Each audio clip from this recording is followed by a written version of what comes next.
Good evening बच्चों, कैसे हो? बच्चों, लास्ट क्लास में हमने फाइनेंशियल अकाउंटिंग का चैप्टर खत्म किया था। आज हमारा 11th का सबसे लास्ट चैप्टर है। सबसे लास्ट चैप्टर है ये। मतलब कहने का मतलब ये है कि आई थिंक हम लोहड़ी से पहले अपना सिलेबस ओवर कर देंगे। 13 तारीख को हम 13 तारीख को पांगड़े पावांगे, लोहड़ी मनावांगे। हाँ है, तिल पावांगे, मूंगफलियां पावांगे। नहीं नहीं, पैक नहीं लगावांगे। आइए। और हाँ, अब दूसरा आप लोगों से एक ये भी रिक्वेस्ट करनी है बेटा, थोड़ा घर से बाहर निकलिएगा तो थोड़ा प्रिकॉशंस लीजिएगा कि मास्क लगा के निकलिएगा। फैल तो रहा है बट अगर आप मास्क लगा के रखेंगे तो ज़्यादा कंफर्टेबल रहेगा, क्योंकि मैं तो क्लास के टाइम में मास्क नहीं लगा सकता। अगर आप क्लास में भी मास्क लगा के बैठेंगे तो कोई दिक्कत नहीं है। कोशिश करिएगा क्लास में भी मास्क लगा के बैठिएगा। नहीं बेटा, ग्रुप में डालने ऐसा है, किसी को कहने से ना कोई बात मानता नहीं है। एक बार बोल दिया, तुम्हें ग्रुप में डालना है, तुम अपने पर्सनल जो तुमने ट्यूशन के पर्सनल ग्रुप बनाए हैं जहां आप लोग चैटिंग करते हो, वहां आप डाल देना कि सर की तरफ से मैसेज है कि सभी जने मास्क लगा के आएंगे। तो चलिए बेटा, यश मधोक, मेरी आवाज आ रही है आपको? यश? हाँ जी सर। Okay okay. तो बेटा आज हम सबसे लास्ट चैप्टर शुरू कर रहे हैं, that is called financial statement with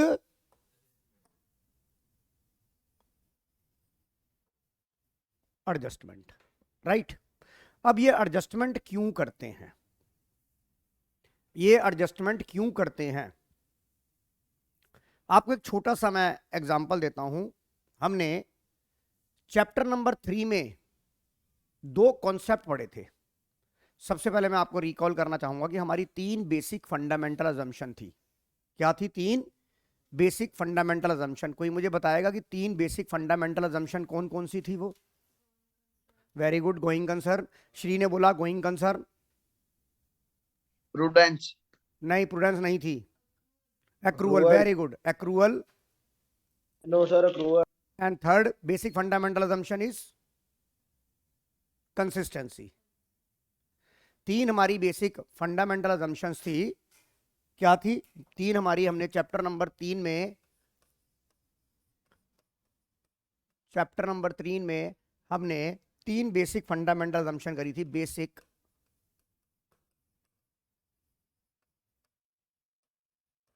fundamental, ये मैं इसलिए करा रहा हूं, इसमें से एक अजम्पशन मेरे काम आएगी जो यहां पर यूज होगी, पर मेरा मोटिव ये है कि मैं आपको पुराने वाला भी रिकॉल करा दूं, क्योंकि अब आपका जो पेपर आएगा वो 80 मार्क्स का पेपर आएगा। तो हमें पिछला रिवीजन करना है, तो जो जो चीज जिस जिस टाइम पे आ रही है क्यों ना उसका इतिहास भी देख लिया जाए।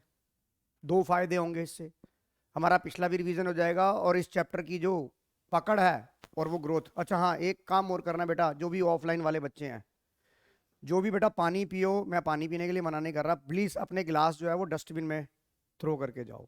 यहीं रख जाते हो, होता क्या, जब वो सफाई वाली आती है झाड़ू लगाती है, उसका ध्यान नहीं जाता गिलास के ऊपर, वो गिलास गिर जाता तो प्रॉपर से झाड़ू नहीं लग पाता। राइट। तो जाते जाते अपने पास रखो, जाते जाते अपना जो गिलास आपने रखा हुआ है, चाहे खाली है चाहे आधा भरा है, वो डस्टबिन में थ्रो करके चले जाओ। आइए, 3 बेसिक फंडामेंटल असम्पशन थी, दैट इज कॉल्ड। श्री ने बहुत बढ़िया जवाब दिया, I am very happy. Going concern. Number 2 consistency. Number 3, ठीक है ये सवाल ज़्यादा पूछती है, पर कम से कम सवाल ज़्यादा पूछने का एक फ़ायदा तो है कि एक्रूवल। ये 3 हमारी निकिता बेसिक फंडामेंटल असम्पशन थी। गोइंग कंसर्न ने ये कहा कि जो भी हम बिजनेस स्टार्ट करेंगे वो लंबे समय तक चलाते रहेंगे, business is continue for a indefinite period and no intention to liquidate the business in near future. Right. Consistency ने ये कहा था कि अगर हम कोई मेथड फॉलो करते हैं हमारे अकाउंट्स में, मान लीजिए 2 मेथड हैं, अब तो आपने डेप्रिसिएशन का चैप्टर कर लिया है, अब आपको देखो, अब आपको इसकी अवेयरनेस आएगी कि हमने कहा था कि अगर हमने स्ट्रेट लाइन मेथड यूज़ किया है डेप्रिसिएशन का, तो हम year to year straight line method ही लगाते चले जाएंगे, हम मेथड चेंज नहीं करेंगे। अगर हमने WDV मेथड लगाया है तो हम WDV मेथड लगाते जाएंगे, हम चेंज नहीं करेंगे। फिर हमने इसकी अजम्पशंस की एक्सेप्शंस भी पढ़े थे। क्या पढ़ा था इसके अंदर? कंसिस्टेंसी की मेथड कैन बी चेंज, यानी कि exception if required by accounting standard, if required by law, और for better presentation of financial statement. अब better presentation of financial statement आपने पढ़ लिया। फाइनेंशियल स्टेटमेंट का मतलब trading P and L account, जहां से आपका प्रॉफिट, यानी कि better presentation of financial statement का मतलब हुआ कि आपकी फाइनेंशियल जो पोजीशन है वो अच्छी दिख रही है। यहाँ पे शक्ल अच्छी नहीं दिखती, यहाँ जितना ज्यादा प्रॉफिट होगा उतनी ज्यादा शक्ल अच्छी होगी फाइनेंशियल्स की। You got my point Arnav, Vansh? Yes sir. अब तीसरा आ जाओ, मेन तीसरा आ जाओ, accrual assumption, accrual fundamental assumption. वो ये कहता था कि इवेंट इनकर हो जाए, आपने कोई इवेंट इनकर कर दी, ये मैटर नहीं करता कि वो पे हुई या नहीं हुई। जैसे कि सैलरी आपने, मैंने आपको एक्रूअल में बताया था कि सैलरी जो लास्ट मंथ की जो सैलरी होती है वो पे होती है नेक्स्ट ईयर के, नेक्स्ट फाइनेंशियल ईयर के बिगिनिंग में, पर 31 मार्च तक वो सैलरी आपकी ड्यू थी कि नहीं थी? ये किसने सिखाया? ये आउटस्टैंडिंग सैलरी का कॉन्सेप्ट बनाना किसने सिखाया? एक्रूअल ने सिखाया, नहीं सिखाया? इसी को हमने आउटस्टैंडिंग एक्सपेंसेस, आउटस्टैंडिंग सैलरी बोला कि नहीं बोला? वंश, यस और नो? यस सर बोला। बोला। एग्री हो इस बात से?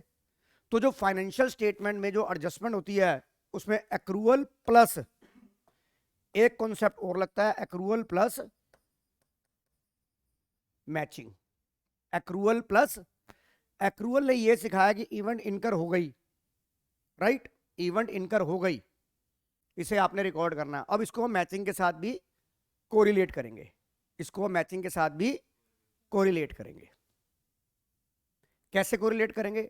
मान लीजिए हम किसी फाइनेंशियल ईयर का प्रॉफिट निकालना चाहते हैं, तो मैचिंग कॉन्सेप्ट ये कहता था कि उसके रिवेन्यू को, उस साल के रिवेन्यू को उस साल के एक्सपेंस के साथ कंपेयर करना है। अब जैसा कि हमने पिछले 6 क्लासेस से जो हम काम कर रहे हैं वो क्या कर रहे हैं?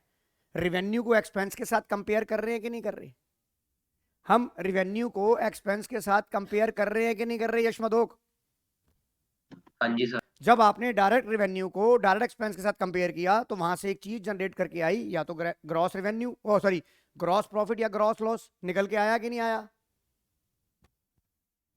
फिर आपने ग्रॉस प्रॉफिट को ट्रांसफर करा, फिर आपने इनडायरेक्ट इनकम को प्लस ग्रॉस प्रॉफिट को इनडायरेक्ट एक्सपेंस के साथ कंपेयर किया, तो नेट प्रॉफिट निकल के आया कि नहीं आया?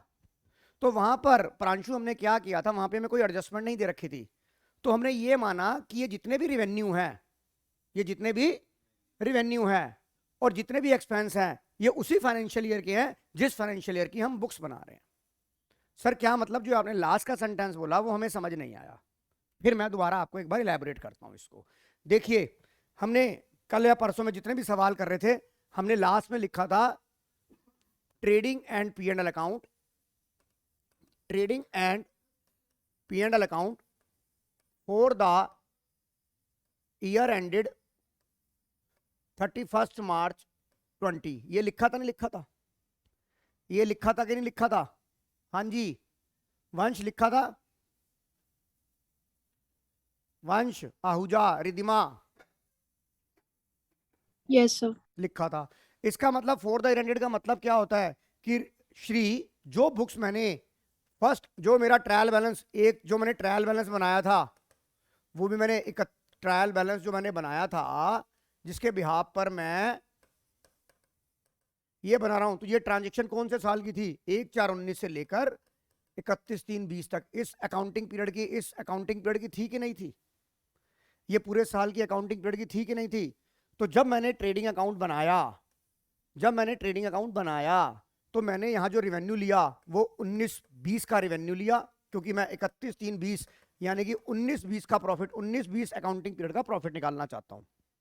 मैं 19-20 का प्रॉफिट निकालना चाहता हूँ, तो एक्रूअल 19-20 के रिवेन्यू को मैंने 19-20 के एक्सपेंस के साथ कंपेयर किया, तभी मेरा ट्रू एंड फेयर प्रॉफिट आया कि नहीं आया? अर्नब समझ आ रहा है बेटा? हर्ष? Yes sir. अब यस। लास्ट क्लास में जब मैंने एडजस्टमेंट नहीं की थी तो उसमें मैंने इस एक्रूअल और मैचिंग को आपको कंसीडर नहीं कराया था, सिंपल मैंने आपको एक कॉन्सेप्ट बताया था, पर वहां हमने ये माना कि वहां कोई एडजस्टमेंट थी नहीं, तो हमने ये माना कि जो 19-20 का रिवेन्यू है वो 19-20 के रिवेन्यू के साथ कंपेयर, एक्सपेंस के साथ कंपेयर हो गया। हमने ना इसमें नेक्स्ट ईयर का लिया, ना हमने प्रीवियस ईयर का लिया, हमने ये माना कि ये करंट ईयर का ही था, तो मेरा ट्रू एंड फेयर प्रॉफिट आ गया। हर्ष जैन, मेरी बात समझ में आ रही है बेटा? यस। पर अब हम विद एडजस्टमेंट सवाल को शुरू कर रहे हैं। अब एडजस्टमेंट में मैं आपको कहा कि एक्रूअल और मैचिंग का कोरिलेट करके हम अपना ट्रू एंड फेयर प्रॉफिट निकालेंगे, क्योंकि मैंने बोला, मैचिंग कॉन्सेप्ट ने ये कहा कि अगर मुझे 19-20 का रेवेन्यू चाहिए तो मुझे 19-20 के एक्सपेंस के साथ कंपेयर करना पड़ेगा। एक्रूअल ने कहा कि भाई अगर कोई इवेंट इनकर हो जाए, ये मैटर नहीं करता कि वो हुई या नहीं हुई, वो आपको बुक्स में रिकॉर्ड करनी है। ये बोला कि नहीं बोला यश मधोक? हाँ जी सर। तो मैं आपको एक छोटा सा इसका एग्जांपल लेके देता हूं, मैं आपको, उससे आपको अच्छे समझ आएगा और आपको समझ में आएगा कि एडजस्टमेंट हम क्यों कर रहे हैं। चलें प्रांशु, शुरू करूं बेटा? Riddhima, yes sir. मैं सबसे पहले क्लोजिंग स्टॉक की तो आपने एडजस्टमेंट कर ली थी, मैं सबसे पहले आपको एडजस्टमेंट नंबर 2 करा रहा हूं। पहले एडजस्टमेंट नंबर 1 हमने कल कर ली थी क्लोजिंग स्टॉक की, इसके बारे में फिर दोबारा डिस्कस करूंगा। फिर दोबारा से पहले मैं ए वाली एडजस्टमेंट कर दूं, जहां मुझे एक्रूअल और मैचिंग दोनों समझाने हैं, जिससे आपको पता लगेगा कि हाँ भाई एडजस्टमेंट क्या भला है। और हमारे सिलेबस के अंदर 15 एडजस्टमेंट्स हैं। चलिए अब मैं कहता हूं आपको, मैं पूरा समझाता हूं इसमें, तब आपको इस वाले एग्जांपल से अच्छा समझ में आएगा। ये मेरा ट्रायल बैलेंस है, 31 मार्च 22 का ट्रायल बैलेंस है, यानी कि फाइनेंशियल ईयर 21-22 हो गया श्री। और यहां पर मैंने लिखा है वेजेस अकाउंट, और आपको पता है वेजेस हमारे एक्सपेंस होते हैं, तो ये ट्रायल बैलेंस के डेबिट में आने चाहिए। यस और no Ridhima? Yes sir. Harsh yes और नो बेटा? यश मधोक? यस। हाँ जी सर। दिव्यांश दिव्यम सही है बेटा? तो 4 क्लास में आ ही नहीं रहा है, कहाँ घूमने गया होता भाई? तो वीडियो तो देख सकता था यार बाहर। इधर देखिए, मैं कहता हूं यहां मैंने वेजेस लिखा 22,000, वेजेस लिखा 22,000, और नीचे मैंने एक एडिशनल इंफॉर्मेशन दी जिसे मैं एडजस्टमेंट बोलता हूं। एडिशनल इंफॉर्मेशन दी जिसे मैं क्या बोलता हूं? एडजस्टमेंट। ये जो एडिशनल इंफॉर्मेशन दे रखी होती है, इसका मतलब क्या होता है? मैं कॉपी करने के लिए पूरा टाइम दूंगा निकिता, समझ लो बेटा प्लीज सारे जने। ये जो फाइनल, ये एडजस्टमेंट जो एडिशनल इंफॉर्मेशन लिखी है, इसका मतलब क्या होता है कि जब मैंने ट्रायल बैलेंस बना लिया था, मैं दोबारा बोलना चाहूंगा, जब मैंने कंपनी ने ट्रायल बैलेंस बना लिया था, बट ये वाली जो एडिशनल इंफॉर्मेशन है ये इसमें अभी कंसीडर नहीं की गई। मेरी बात समझ में आ रही है चिराग? Yes sir. तो अगर ये एडजस्टमेंट इस अकाउंटिंग पीरियड से रिलेट होगी तो मैं इसे कंसीडर करूंगा, अदरवाइज इसे कंसीडर, ये मैं इसलिए कराना चाहता हूं कि अगले साल आपको फाइनल अकाउंट बनाना है पार्टनरशिप का, कंपनी का, और एक चैप्टर इस साल डिलीट हो गया है, नॉट प्रॉफिट ऑर्गेनाइजेशन। अगर वो आ गया और यहां ये समझ नहीं आया तो आपको वो चैप्टर समझ नहीं आएगा। वो 10 मार्क्स का चैप्टर है, वो बहुत दुखी करेगा आपको, और बहुत लोग दुखी होते हैं क्योंकि उनके बेसिक फंडे क्लियर नहीं होते। तो अब मैं आपको बता रहा हूं, मैंने यहां एडिशनल इंफॉर्मेशन लिखी, क्या लिखी? मैंने लिखी outstanding wages as on 31 March 2022 rupees 2,000। ये मैंने एक एडिशनल इंफॉर्मेशन लिखी। राइट अर्नव, मेरी बात समझ में आ रही है? Yes sir. अब ये इंफॉर्मेशन निकिता, जो ये इंफॉर्मेशन आपकी बता रही है, जिसे मैं जिगजैग कर रहा हूं, कि ये जो वेजेस अकाउंट है ये बता रहा है कि आपने इस साल 22,000 की वेजेस पेड कर दी है। एग्री हो? ट्रायल बैलेंस ये बता रहा है कि आपने 22,000 की वेजेस पेड कर दी है, जो कि इसी साल की है। मानते हो इस बात से रिधिमा? Yes sir. और ये कह रहा है कि आउटस्टैंडिंग वेजेस 31/3/22, ये भी डेट कौन सी है? 31/3/22, ये भी डेट कौन सी है? इसका मतलब ये करंट ईयर की है कि नहीं है? इसका मतलब ये वेजेस अभी इस साल की देनी है कि नहीं देनी? देनी है। एग्री हो? पहले बताओ, रट्टा नहीं मारना, देनी है या नहीं देनी है, देनी है। तो इसका मतलब अगर मैं मैचिंग और इसने आउटस्टैंडिंग बोला, अगर मैं मैचिंग कॉन्सेप्ट की बात करूं कि अगर मुझे एक्सपेंस को रेवेन्यू के साथ कंपेयर करना है, तो इश्क पुनियानी जी मुझे ये बताइए कि इस साल का खर्चा वेजेस 22,000 होगा या 24,000 होगा? टोटल मतलब 20,000 जो आपने पे कर दिए, मतलब अगर मैं मैचिंग कॉन्सेप्ट को कहता हूं, वो कहता है भाई आपको अगर रेवेन्यू के साथ कंपेयर करना है एक्सपेंस को, तो आपको एक्सपेंस उस साल के सारे लेने हैं, चाहे वो पे हुए या नहीं हुए। ये एक्रूअल में हमने पढ़ा था, नहीं पढ़ा था, जब ने चैप्टर नंबर 4 किया था कैश बेसिस अकाउंटिंग और एक्रूअल बेसिस अकाउंटिंग में। और मैचिंग कॉन्सेप्ट ये कहता है कि आपको जिस साल का करेक्ट प्रॉफिट लेना है, मैंने किस साल का करेक्ट प्रॉफिट लेना है, 21-22 का करेक्ट प्रॉफिट लेना है, तो 21-22 के रेवेन्यू को 21-22 के रेवेन्यू को 21-22 के एक्सपेंस के साथ कंपेयर करूंगा, चाहे वो पे हुआ हो या नहीं हुआ हो। ऐसे रेवेन्यू चाहे रिसीव हुई हो चाहे नहीं हुई हो। यस और नो? चिराग सिंगला मेरी बात समझ में आ रही है कि नहीं आ रही? Yes, sir. यश मदोक मेरी बात समझ में आ रही है? हाँ जी सर। Ridhima, Yes, sir. तो आप ये बताइए इसे जो एडजस्टमेंट बोला गया, ये एडजस्टमेंट बोला गया है, पर अगर आप इसके कॉन्सेप्ट को समझेंगे तो एडजस्टमेंट कुछ भी नहीं है जिसमें आप इतना घबराते हो। जो चीज आप ऑलरेडी कर चुके हो, जो कॉन्सेप्ट आप कर चुके हो, अब इसकी एप्लीकेशन हो रही है बस। जो मैंने कॉन्सेप्ट आपको थ्योरेटिकल समझाए, जो कॉन्सेप्ट मैंने आपको थ्योरेटिकल समझाए, अब उसकी यहां पर एप्लीकेशन आ रही है। मेरी बात समझ में आ रही है चिराग? Yes, sir. तो एक बात बताओ, मैं एडजस्टमेंट की बात नहीं कर रहा, मैं बनिया बुद्धि की बात कर रहा हूं और अपने कॉन्सेप्ट को लेकर चलता हूं।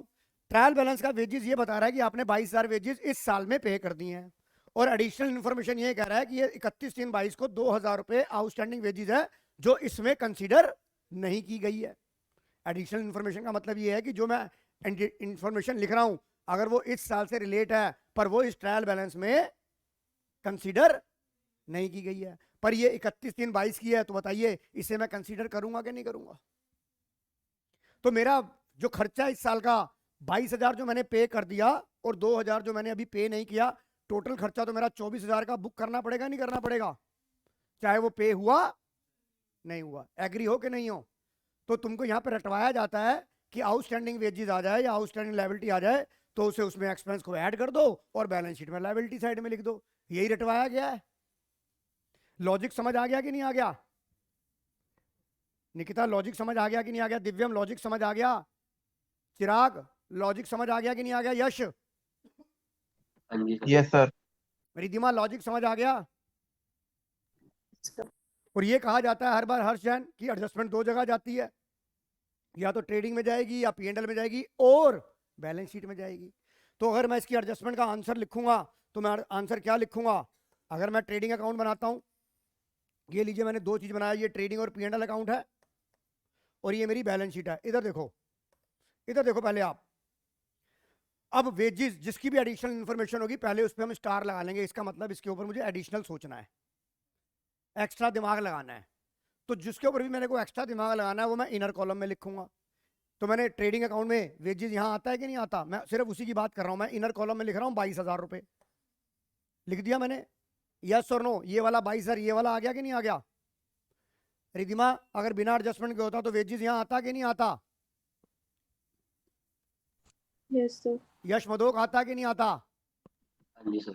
अब मैचिंग कॉन्सेप्ट कहता है, अक्रूवल कहता है कि भैया अगर जो एक्सपेंस पे नहीं हुआ उसे भी बुक करो, और मैचिंग कहता है कि बुक करना है अगर वो उस साल का तो और बुक करना है। तो यहां पर ये 31/3/22 का ये 2,000 था, तो इसे मुझे अब यहाँ मैचिंग कॉन्सेप्ट फॉलो करना है, तो मुझे यहाँ पर ऐड आउटस्टैंडिंग वेजेस लिखना पड़ेगा कि इस साल का खर्चा 22,000 नहीं था सर, इस साल का खर्चा तो 24,000 का था, जिसमें 2,000 मैंने अभी तक पे नहीं करे हैं और वो आउटस्टैंडिंग है, और आउटस्टैंडिंग आपकी लायबिलिटी होती है।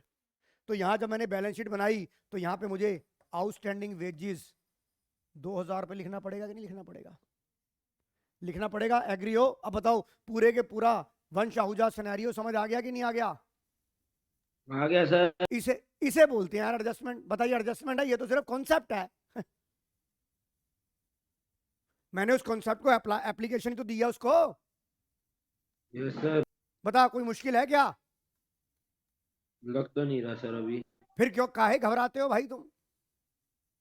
डर क्यों जाते हो एडजस्टमेंट का नाम सुनते ही? अच्छा, इन एक्सपीरियंस अकाउंटेंट है यश पुनियानी जी कह रहे हैं, केशव पुनियानी जी की, सर अभी नए नए अकाउंटेंट बने हैं, इन एक्सपीरियंस है तो डर ज्यादा लगता है, पर जब किसी गर्ल्स को प्रपोज करना होता है तब तो डर नहीं लगता। दोस्त हिम्मत देते हैं, सहारा देते हैं, दोस्त सहारा देते हैं। अच्छा, सर एक इनको इनको माउंटेन ड्यू पिला दो, एक इनको इनको क्या सब पिला दूं? Mountain Dew.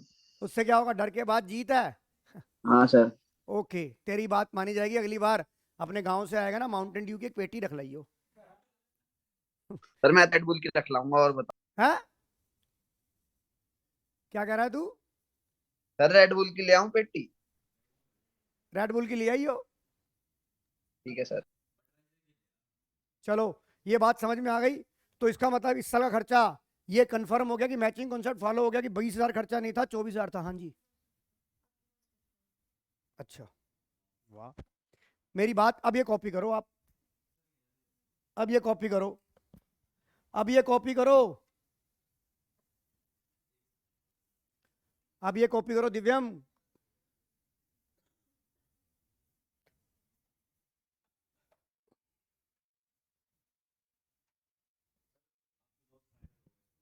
हो गए मुबारक।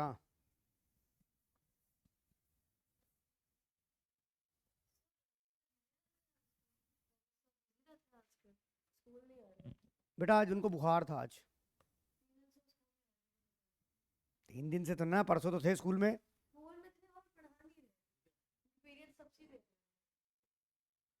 उनका सिलेबस खत्म हो गया है, या उसी किसी का सिलेबस रुक गया होगा। यार बुखार चढ़ा हुआ है रवि सर को। अच्छा, बहुत दिन पहले तो मैंने तो कैटरीना के साथ घूमते हुए देखा था। कैटरीना हीरोइन नहीं, मेरे क्या कहते हैं दोस्त के घर में काम वाली है, उसका नाम है कैटरीना।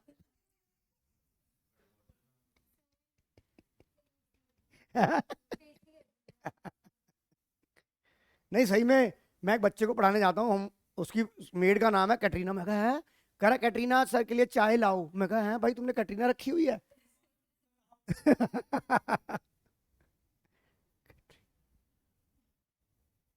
और वो पता इतना आलसी है लड़का है, डीपीएस आर के पुरम का, दिव्यम की तरह आलसी है वो। आलसी मतलब उसका पेन गिर जाएगा ना, जैसे ये पेन लिख रहा है अभी दिव्यम, उसका पेन गिर गया तो वो खुद नहीं उठाएगा, वो कहेगा कैटरीना मेरा पेन उठा दो, उठा दो। हाँ, मतलब मोटे उठा के पेन। अच्छा, वो भी सेम इस कैटेगरी का है।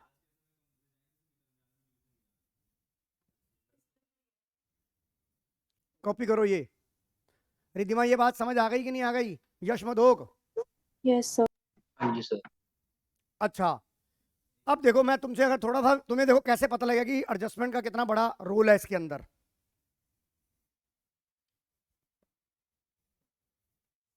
हाँ, क्रिसमस पार्टी, मैं कोई क्रिश्चियन थोड़ा ना, मैं कहता हूँ मैं लोहड़ी की पार्टी दूंगा यार, पंजाबी आदमी हूँ, न्यू ईयर की छुट्टी है, पार्टी लोहड़ी की मिलेगी हमारी तरफ से, पंजाबियों की तरफ से।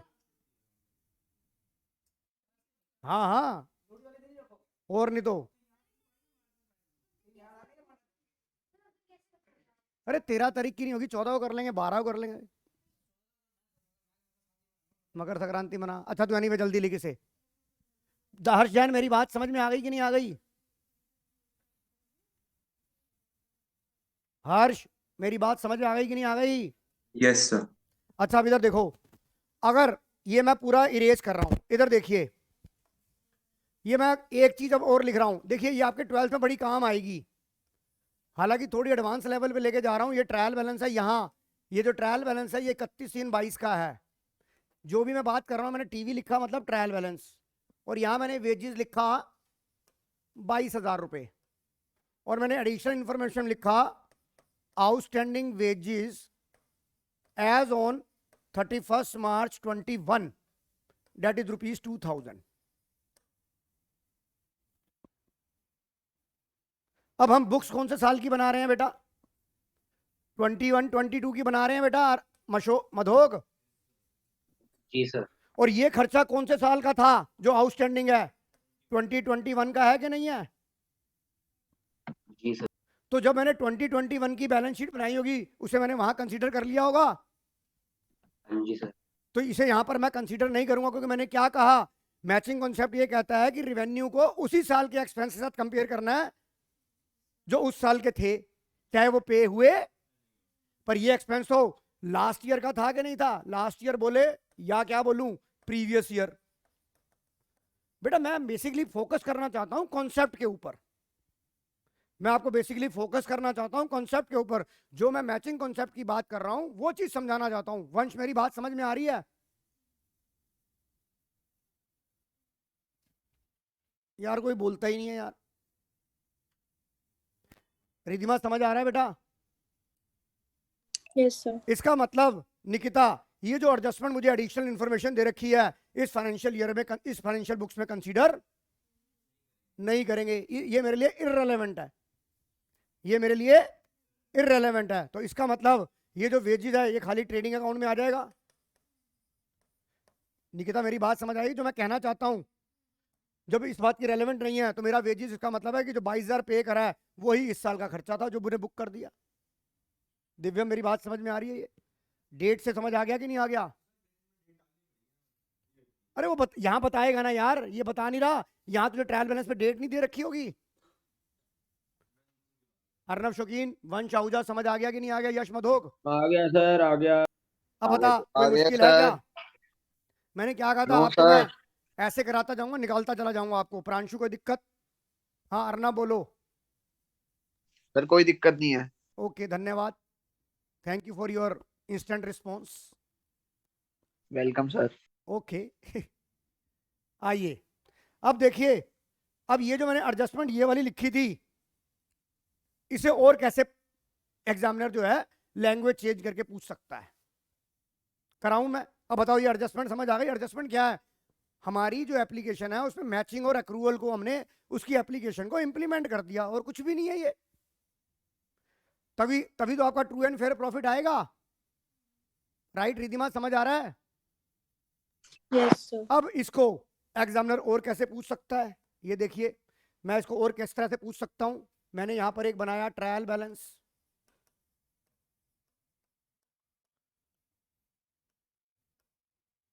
मैंने यहां लिखा रेंट अकाउंट 55,000, और नीचे एडिशनल इंफॉर्मेशन में लिखा मैंने, जिसे हम एडजस्टमेंट कहते हैं, जो कि बुक्स ये ट्रायल बैलेंस बनाते वक्त कंसीडर नहीं की गई थी। तो एडिशनल इंफॉर्मेशन में लिखा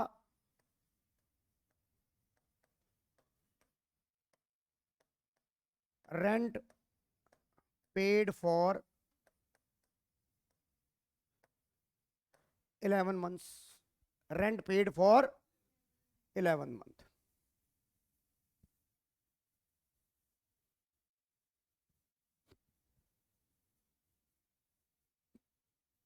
अब आपका यहां पर ये नहीं लिखा गया कि बिजनेस जो है वो न्यूली स्टार्ट हुआ था श्री। यहां पर ये नहीं लिखा गया है कि आपका जो बिजनेस स्टार्ट हुआ था वो न्यूली स्टार्ट हुआ था। निकिता उतार लो पहले, फिर मैं बता रहा हूं।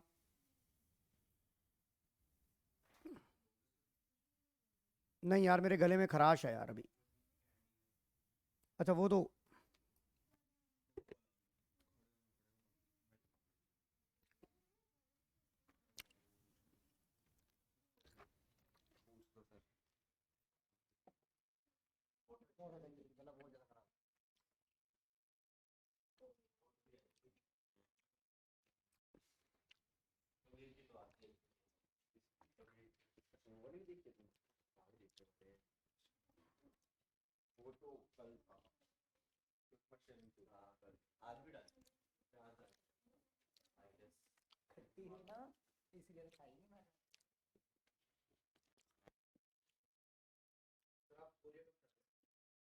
अब नहीं जा रहा, पता है कोरिया जापान, यहाँ कोरोना इतना फैल गया, क्यों जाऊं? मरने जाऊंगा वहां?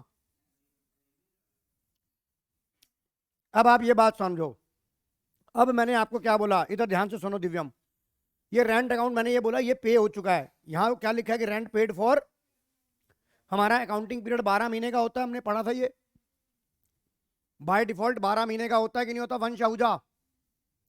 हाँ जी सर, होता है। और ये हमारा कोई नया बिजनेस स्टार्ट नहीं हुआ तो ये मानेंगे कि हमने पुराना, ये हमारा एग्जिस्टिंग बिजनेस चल रहा था, यश मदोक, यस और नो? Yes sir. तो इसका मतलब अगर मैं एक्सपेंस बुक करूंगा तो 12 महीने के बुक करूंगा, 12 महीने की बुक करूंगा नहीं करूंगा रिधिमा? Yes, sir. तो ये 55,000 रुपये ये बता रहा है फॉर द 11 मंथ, यानी कि 11 मंथ में अगर आपने 55,000 दिया तो 1 मंथ का एक्सपेंस कितना हो गया? 5,000 रुपये हो गया कि नहीं हो गया भाई? 55,000 जो आपने पे करा है फॉर 11 मंथ पे करा है, तो यानी कि 1 मंथ का कितना हो गया? 5,000 रुपये पर मंथ हो गया कि नहीं हो गया? श्री हो गया कि नहीं हो गया? जैसे इस सवाल में आपको यहां पर आउटस्टैंडिंग का अमाउंट गिवन था, ये गिवन था कि नहीं गिवन था? पर इसमें हमें आउटस्टैंडिंग का अमाउंट कैलकुलेट करना पड़ेगा, वंश करना पड़ेगा कि नहीं करना पड़ेगा? करना पड़ेगा सर। क्योंकि आपको क्या लिखा आपको दिया हुआ है कि रेंट पेड फॉर 11 मंथ, इसका मतलब 1 महीने का रेंट अभी देना बाकी है कि नहीं बाकी है? रेंट पेड 11 मंथ का मतलब क्या है? अभी 1 मंथ का रेंट देना बाकी है, इसका मतलब ये आउटस्टैंडिंग हो गया कि नहीं हो गया? इसका मतलब ये आउटस्टैंडिंग रेंट हो गया कि नहीं हो गया रिधिमा? Yes, sir. अब आउटस्टैंडिंग रेंट हो गया, और कौन से पीरियड का है? ये 11 मंथ लिखा है, इसका मतलब करंट पीरियड का है। जब 11 मंथ लिखा है date is the current period Pranshu. अब मुझे 1 महीने का रेंट मैंने निकाला, कितना हो गया? आउटस्टैंडिंग रेंट हो गया, बट मेरे को अमाउंट के लिए क्वेश्चन मार्क है, मुझे अमाउंट गिवन नहीं है। यहाँ अमाउंट कैसे निकालूंगा मैं? 1 महीने का रेंट आउटस्टैंडिंग है कि नहीं है? दिव्यम देख चेक कर। हाँ जी सर। तो मैं 1 महीने कैसे निकालूंगा? 11 मंथ के लिए मैंने किया 55, तो 1 मंथ के लिए कितना हो जाएगा बेटा? 1 मंथ के लिए आउटस्टैंडिंग हो जाएगा ना, 5,000 हो गया कि नहीं हो गया? इसका मतलब 5,000 आउटस्टैंडिंग रेंट हो गया कि नहीं हो गया वंश? हाँ जी सर, आउटस्टैंडिंग रेंट। इसका मतलब अगर मैं अपनी बनिया बुद्धि लगाऊं, देसी जुगाड़ लगाऊं, तो खर्चा इस साल 55,000 का नहीं था, 55,000 तो मैं पे कर चुका था। हाँ जी सर। 5,000 मुझे और देना बाकी था, तो इस साल का खर्चा 60,000 है कि नहीं है? हाँ जी सर और है। मैचिंग कॉन्सेप्ट कहता है भैया खर्चे पूरे बुक करने अगर ट्रू एंड फेयर प्रॉफिट चाहिए,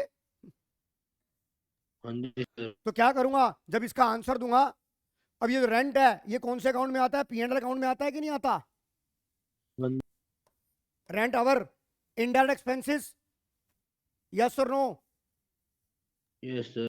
तो मैं इस रेंट को P&L अकाउंट में यहां लिखूंगा, निकिता लिखूंगा नहीं लिखूंगा? यहाँ इनर कॉलम में क्या लिखूंगा? 55, और यहाँ क्या लिखूंगा? एडजस्टमेंट वाले आउटस्टैंडिंग रेंट कितना? 5,000। आउटर कॉलम में क्या आ जाएगा? 60,000। और ये मेरी बैलेंस शीट है, ये मेरी लायबिलिटी साइड है, तो यहाँ मैं क्या लिखूंगा? Outstanding rent 5,000। नोट करो, ये समझ आ गया कि नहीं आ गया? दिव्यम कॉन्सेप्ट समझ आ रहा है? वंश आहूजा कॉन्सेप्ट समझ आ रहा है कि नहीं आ रहा? आ रहा है सर। अर्नब शौकीन, प्रांशु, आ रहा है कॉन्सेप्ट सर। समझ आ रहा है कि नहीं आ रहा? प्रमोद बेटा ये लिखा है 11 मंथ के लिए हमारा अकाउंटिंग पीरियड 12 महीने का होता है ना, और वैसे भी देख 11 मंथ का ये है, तो 12 महीने के लिए 60,000 रुपये हो गया कि नहीं हो गया खर्चा? तो हम कैसे निकालेंगे प्रमोद? ये 55,000 रुपये जो 11 मंथ के मतलब 11 महीने में दिया 55,000 रुपये, तो 1 महीने में कितना दिया? 55 × 11, यानी कि 1 महीने का 5,000 रुपये खर्चा है कि नहीं है? तो 12 महीने का कितना हो जाएगा? 60,000, जिसमें तू 55 दे चुका है, तो 5,000 रुपये अभी देना बाकी है कि नहीं है? श्री समझ आ रहा है कि नहीं आ रहा बेटा? कर देंगे 8-5 तक, देखते हैं अभी। पहले बताओ ये समझ आ गया कि नहीं आ गया? बेटा ये बात अर्नब समझ आ गई कि नहीं आ गई? आ गई सर। ऐसे बताओ, इस एडजस्टमेंट को बोलते हैं expenses due but not paid, यानी कि आउटस्टैंडिंग। तो अगर मैं नटशेल अगर रट्टा लगाने वाले बात बच्चे क्या करते हैं? आउटस्टैंडिंग एक्सपेंसेस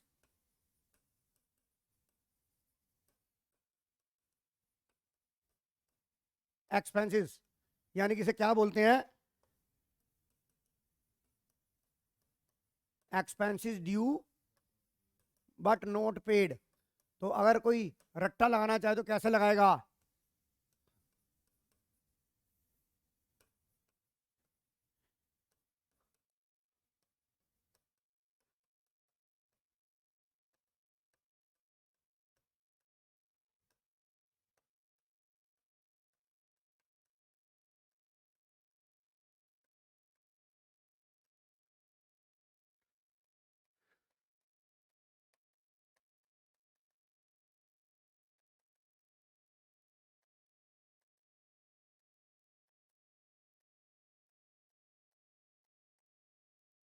ये हमारा नेट रिजल्ट निकल गया, निकल गया। अब बताओ, मैंने आपको रटवाया, समझा के लिखवाया, ये फाइनल आउटपुट ये निकली वंश आहूजा। हाँ जी सर। या तो ट्रेडिंग अकाउंट में ऐड होगा, जैसे वेजेस ट्रेडिंग अकाउंट का पार्ट था और रेंट आपका पीएनएल का पार्ट था, तो उसमें ऐड हो गया और लायबिलिटी साइड में आ गया।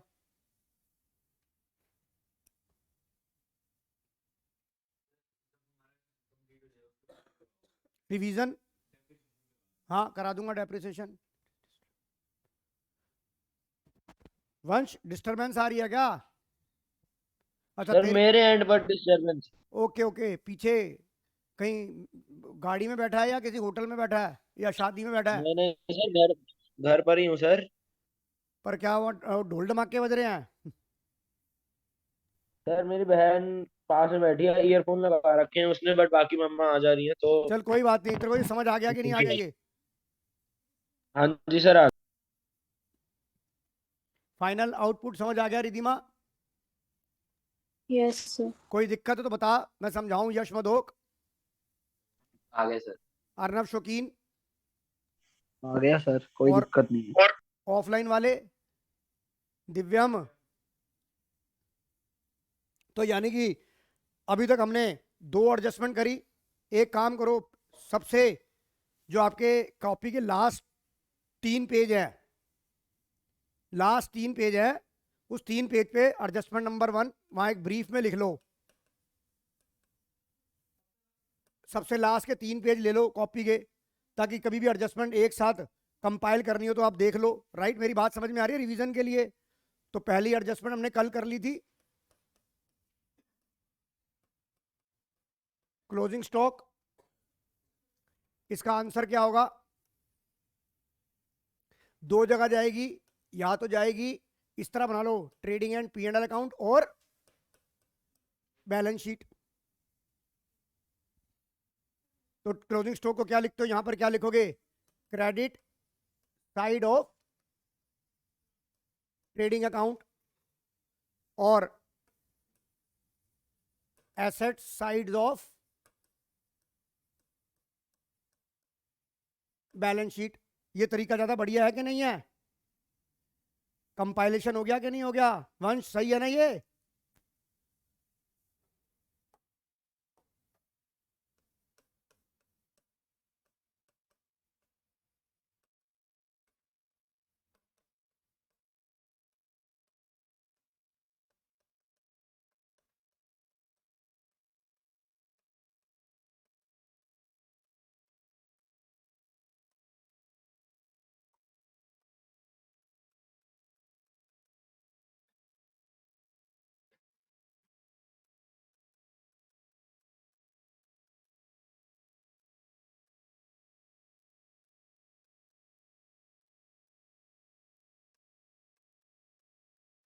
क्या लिख दिया? Add in debit side of concern expenses, यही है ना? Add in debit side of concern expenses. Current expenses का मतलब, कंसर्न का मतलब क्या हो गया? अगर वेजी है तो वो ट्रेडिंग अकाउंट में ऐड हो जाएगा, रेंट है तो वो पीएनएल के उस खर्चे में ऐड हो जाएगा, और दूसरा क्या हो जाएगा?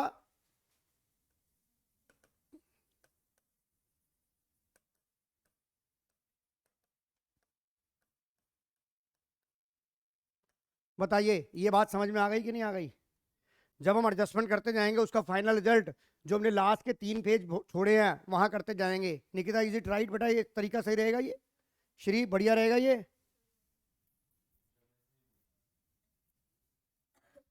तूने पैसे लेट दिए थे फीस के, इसलिए नहीं पूछा।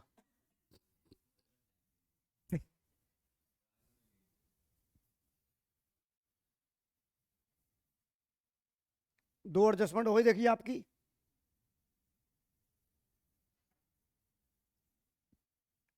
रिधिमा समझ आ गया बेटा ये? Yes, sir.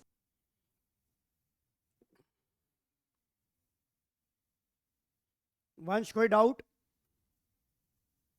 No sir. Arnab शौकीन कोई डाउट? No sir. ओके चलें अब।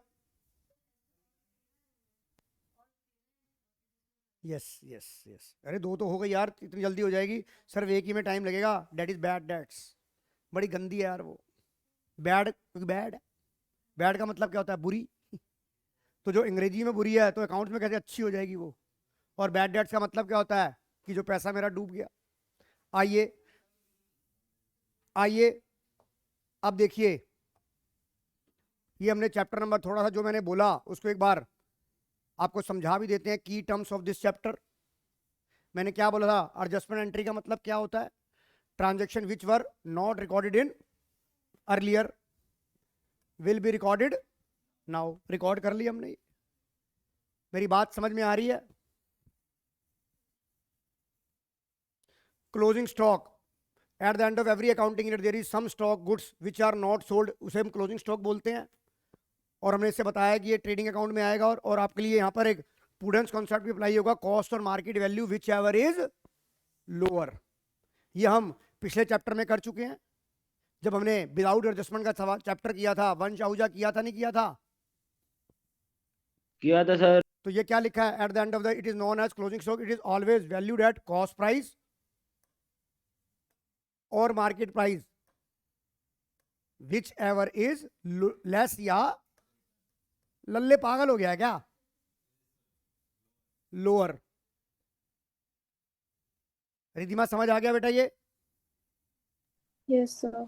आइए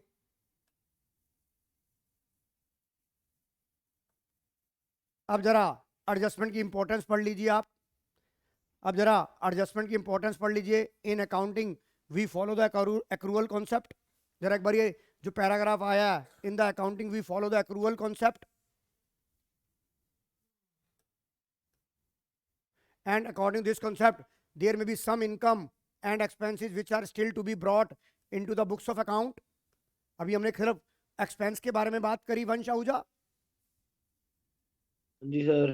क्या लिखा है? So it is compulsory to adjust these item in the final account to get true and fair picture of the business.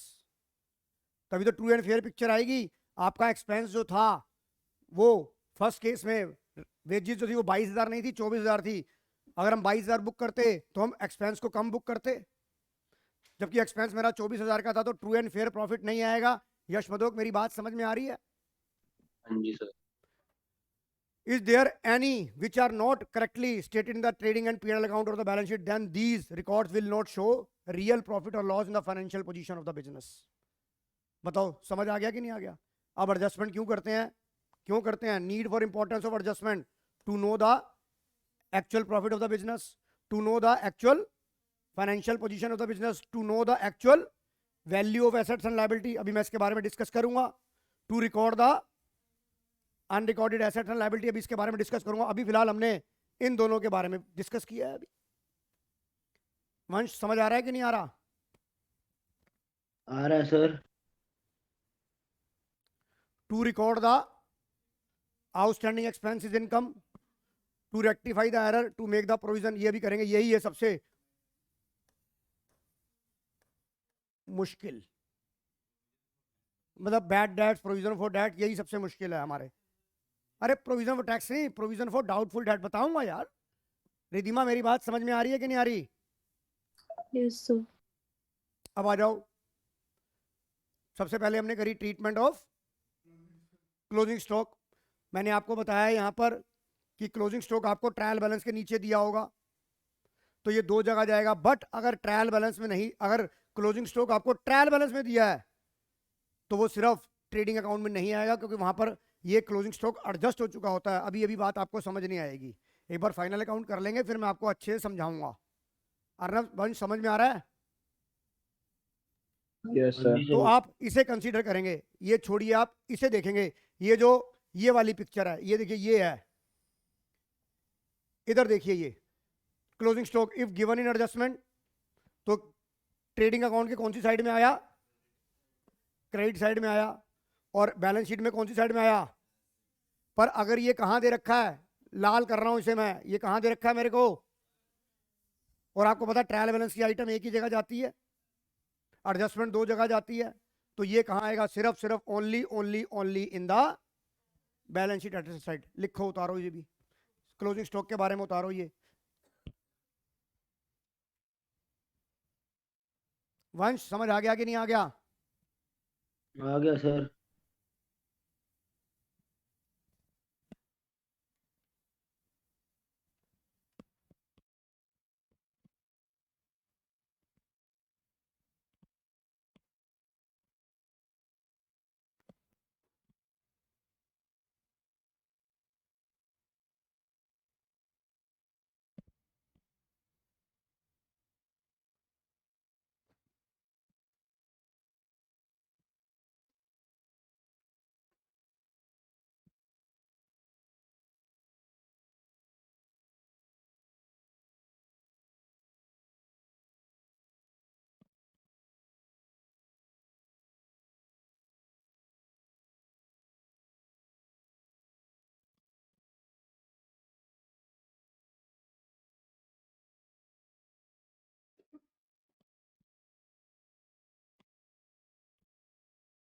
अब ये जितनी भी वीडियो हैं आपको बेटा ऐप पे मिलेंगी। अब मैं ये आपकी ये वाली फाइनेंशियल अकाउंटिंग विद एडजस्टमेंट की वीडियो ग्रुप पे नहीं डालूंगा, आप ऐप से वॉच करेंगे आप।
Hello sir.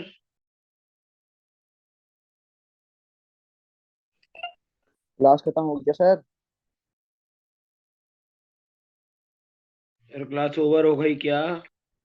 ओवर हो गई क्या प्रमोद? प्रमोद ओवर हो गई क्या क्लास? अभी उससे क्या पूछ रहे? ये कह रहा नहीं हुई। कबाड़ी।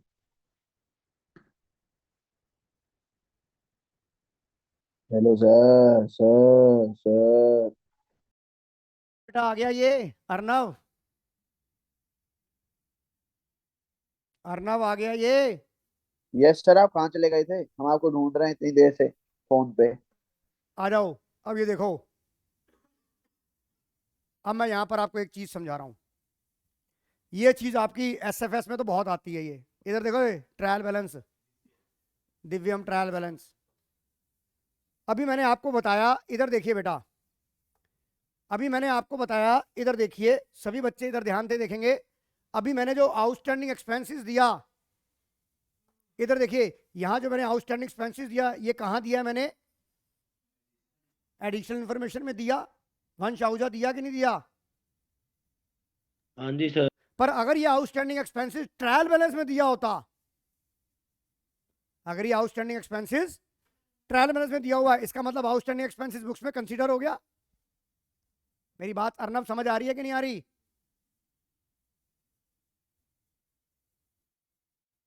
यार मैं ये कह रहा हूं आ रही है सर, आ रही है। कि मैंने ये कहा आपको, कि मैंने ये कहा, ये आपको यहां ट्रायल बैलेंस दिया हुआ है और ट्रायल बैलेंस में लिखा हुआ है आउटस्टैंडिंग वेजेस। अब ये बताओ, डेबिट में आएगा क्रेडिट में आएगा? ये ट्रायल बैलेंस के निकिता बताएगी। आउटस्टैंडिंग एक्सपेंसेस ट्रायल बैलेंस तुम बना चुके हो, मुझे ये बताओ, आउटस्टैंडिंग वेजेस ट्रायल बैलेंस के डेबिट साइड में आएगा या क्रेडिट साइड में आएगा? क्रेडिट में। Very very good. क्यों आएगा? क्योंकि लायबिलिटी है। और मैंने आपको ट्रायल बैलेंस को फिर याद करा रहा हूं, भूल जाते हो, शक्लें देखते हो ऐसे ही जैसे पहली बार देखा है। मैंने आपको बताया था ट्रायल बैलेंस करते वक्त आपको क्लियर वाला ऊपर वाला रूल देखना है।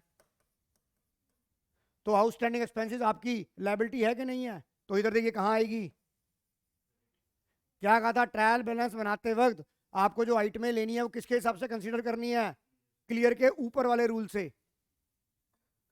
ट्रायल बैलेंस भी एग्री, ट्रायल बैलेंस भी रिवाइज हो गया कि नहीं हो गया रिधिमा? Yes, sir. तो अगर आपका ये ट्रायल बैलेंस आउटस्टैंडिंग यहां दे रखा है, यानी कि only shown in trial balance, तो ये आंसर क्या होगा इसका? ये कहां आएगा? ट्रायल बैलेंस की आइटम तो एक ही जगह आती है, तो ये कहां आएगा बेटा? लायबिलिटी साइड में क्या आएगा? Outstanding wages 5000। समझ आ गया कि नहीं आ गया? वंश समझ आ गया कि नहीं आ गया? आ गया सर। बेटा मैं जो चीज कराऊंगा उसको फाइनल टचअप दूंगा, उसके अलावा उसके अंदर कोई भी कसर, कहते हैं ना, कोई भी पॉइंट, प्रोबेबिलिटी, जो डाउट की प्रोबेबिलिटी होगी उस चीज से रिलेटेड जीरो हो जाएगी। तो अगर अब ये जी देखिए, सर। अब मैं अगर आपको ये बात बोलूं, इधर देखिए, मैं आपको ये बात बोलूं, तो तीसरी बात अगर मैं बोलता हूं outstanding expenses in trial balance only, तो ट्रेडिंग अकाउंट में ये नहीं आएगी। कहां आएगी?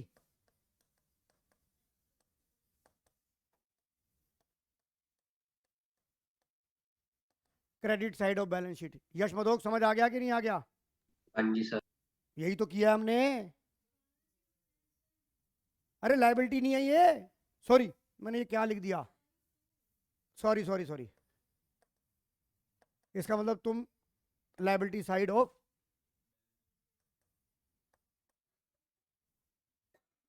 My mistake, my mistake, sorry, my mistake. नहीं नहीं, चेक नहीं कर रहे थे, मैं आज ये नहीं बोलूंगा कि मैं तुम्हें चेक कर रहा था, मैं ही कहीं खो गया था। निकिता समझ आ गया ये? तो देखिए, यही बात यहां वो कह रहा है कि ट्रीटमेंट ऑफ आउटस्टैंडिंग एक्सपेंसेस, अगर वो किस में है? एडजस्टमेंट में है, तो हमने क्या करा? Add in the related item of trading and P&L account, जिसमें मैंने कंसर्न बोला, और फिर क्या किया? Balance sheet of liability side, और उसके बाद अगर ये ट्रायल बैलेंस में है तो कहाँ है, ओनली इन द, यही बात बोली है रिधिमा मैंने। Yes, sir. बताइए यहां तक मेरी बात समझ में आ गई कि नहीं आ गई? तो आज हमने मोटी मोटी 2 एडजस्टमेंट ओवर कर ली है। अब मिलेंगे हम, आज क्या वार है, सैटरडे है, अब ट्यूसडे करेंगे। हाँ, पर मैं आपसे एक रिक्वेस्ट करना चाहूंगा, जो क्लास मंडे वाली होगी उसमें मैं एडजस्टमेंट कराऊंगा, तो अगर वो भी देख लोगे तो बढ़िया रहेगा। या एक काम करो, जो लास्ट वीडियो की जो वंश तेरी डाउट है वो कर ले यार, एक सवाल मैंने उसमें कराया हुआ है। सर मैं देख लूंगा, लैपटॉप नहीं है अभी, घर जाऊंगा जब देख। मतलब तेरी वो जो तू जो कह रहा है कि सर एक सवाल और जी। करा दो, वो कंप्लीट हो जाएगा नहीं हो जाएगा? हाँ जी सर, हो जाएगा। Okay, okay sir, bye sir. ये वाला बाय बेटा, ये है मेन। समझ आ रहा है कि नहीं आ रहा? इस 3 पेज पे हम ये एडजस्टमेंट लिख लेंगे। रिधिमा नोट कर लिया बेटा ये? Yes, sir. कोई दिक्कत? यश मदोक अभी इन 2 एडजस्टमेंट में कोई दिक्कत? नहीं सर। अर्नव कोई दिक्कत? No sir. तो ओवर करें क्लास आज की यहाँ पर, यस सर। हाँ जी सर। ठीक है बेटा। And happy Christmas all of you. मेरी क्रिसमस सर। और यार सदारों का हैप्पी होता है, हैप्पी गुरु पूरब, happy birthday. Happy happy sir, happy happy. Happy है ना? मुझे पता है कि मैरी क्रिसमस होता है, पर पंजाबियों का की होता है? पंजाबियों का हैप्पी होता हैप्पी है। हुंदा है। सही गल है कि नहीं है? हाँ जी सर, बिल्कुल सही गल कही चल है ਹੁਣ ਆਨੇ ਤੁਸੀਂ। ਆ ਮੁੱਦੇ ਦੀ ਗੱਲ ਤੇ, ਮੈਰੀ ਕ੍ਰਿਸਮਸ। ਕਿਉਂਕਿ ਭਾਈ ਤੁਸੀਂ ਹੈਗੇ ਸੈਂਟ ਫਰਾਂਸਿਸ ਸਕੂਲ ਦੇ, ਅਸੀਂ ਹੈਗੇ ਗਵਰਨਮੈਂਟ ਸਕੂਲ ਦੇ, ਤੇ ਤੁਹਾਡਾ ਤਾਂ ਮੈਰੀ ਨਹੀਂ ਹੁੰਦਾ, ਸਾਡਾ ਮੈਰੀ ਤਾਂ ਬੇਕਾਰ ਹੋ ਗਿਆ, ਸਾਡਾ ਤਾਂ ਹੁਣ हैप्पी हैप्पी होएगा। चलो बेटा मिलते हैं फिर अगली क्लास में। ओके।